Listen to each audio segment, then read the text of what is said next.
25 जाए राज्य में वर्षार संभावना। कालिठु पुणी बढ़िबो वर्षार परिमाण।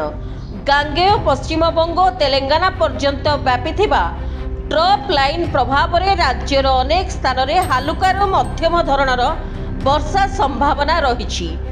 केतेक स्थान में बिजुली घड़घड़ी सह कुआपथर माड़र पूर्वानुमान करिछि भुवनेश्वर पाणीपाग केन्द्र।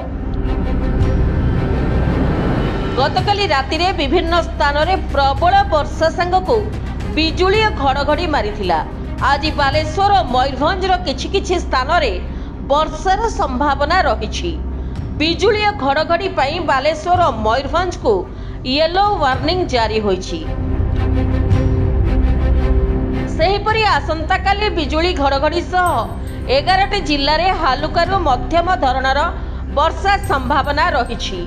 बिजुली घड़घड़ी सह घंटा प्रति 40 रु 50 किलोमीटर बेगरे पवन पाई 3 जिला को ऑरेंज वार्निंग और 14 जिला को येलो वार्निंग जारी होइछि। हालुका वर्षा फल कमिछि सर्वनिम्न तापमात्रा। आगामी 4 रु 5 दिन जाए तापमात्रा रे विशेष परिवर्तन हेबार संभावना नहीं।